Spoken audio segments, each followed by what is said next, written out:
Brian Turner from Central Confinement Service here today. Hey, we decided to take a little road trip. We decided to come back into our shop because we want to show you something very cool. When we come across neat products, we want you to know about it, to learn about it, to see how it works within your environment. So we come across a neat product from a company called PigEasy. And so what I asked is Dave Clockey here, who's on my right, to come and visit with us. He brought his team along with him. We want to show you some of PigEasy products. So Dave, first introduce your team and then let's start talking about your products. Thanks, Brian. With me today is Jennifer Ruby, who joined PigEasy just several months ago and is a sales manager for PigEasy. And to my right is Katie, and my daughter, who is vice president of PigEasy. Nice. Well, hey, thanks all for coming out. You know, these folks are coming from Templeton, Iowa, so it was a little bit of a journey this morning. But hey, let's take a look at what we have. So here, if I understand, now Dave was kind of educating me, which has taken a while, but this is kind of where we start, right, with your product? So tell us a little bit about it. This is where the MealMeter story really began, and this is just a downsized model of a full gestation stall. But in our sow farm near Templeton, Iowa, 7-8 years ago, I was frustrated with both the feed waste in our gestation area and the feed intake. The challenge of getting incoming gilts that were coming into the breeding area up on full feed, which was affecting our total born on our parity 1 animals. And it just really struck me that these animals are brought in from kind of a growth finish environment into GDU, and they're put in a breeding stall, and the struggle to get them up to feed is really just them adapting to the new environment. So I had the thought of, how am I going to turn this feed tube that's on the side of every gestation stall into a feed holding vessel and create some sort of dispenser at the bottom. Ultimately, I came up with what we call the MealMeter. Yeah. Snaps into the bottom of the feed tube, and it allows the animal to dispense the feed as they want it, rather than it all just coming out the pile when the feed box is opened up. Okay. And what that does is it allows the feed to stay fresh until the animal wants it. And with that, you get better intake, and you get a lot less waste. Okay. So Katie, you actually have a little bit of it. So, well, here, why don't you just show us how it works there? You bet.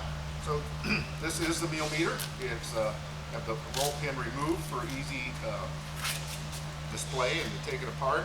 So this is the agitator, which is on the back side of the MealMeter as it sits in the tube. This is called the nose piece. The animal will spin this to dispense the feed. You have a hole up at the top of the MealMeter, as sitting out the bottom of the tube, and really it's a very simple device. It just comes apart like this. Oh, very neat.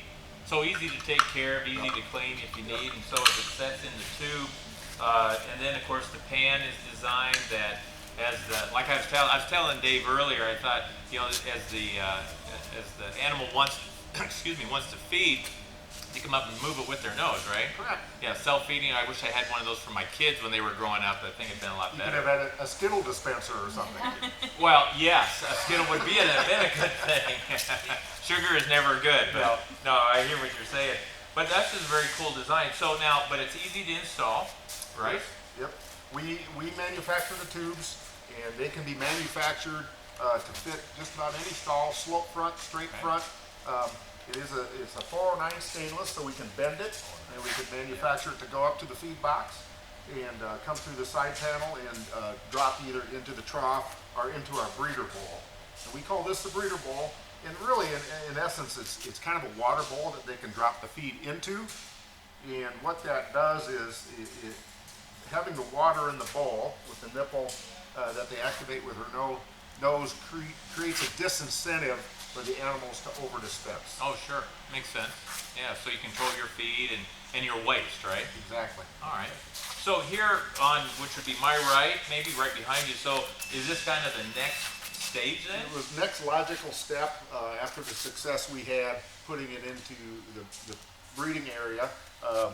and saw how well the dispenser worked and the animal's ease of learning it and operating it.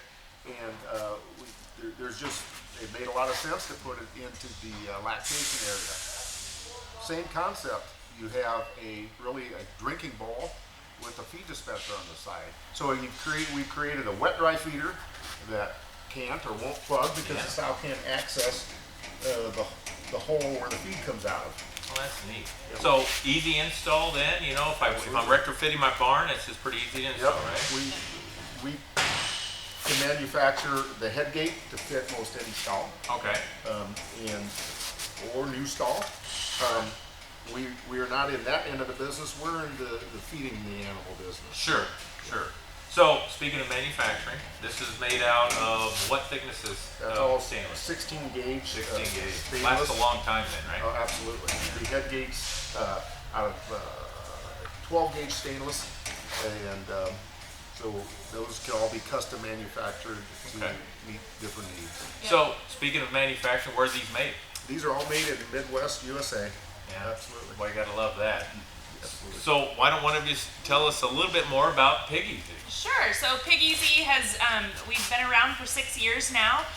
We're family owned and operated, and really farmer driven and farmer developed resources and solutions to improve pig production as well as increase efficiency on your sow farm.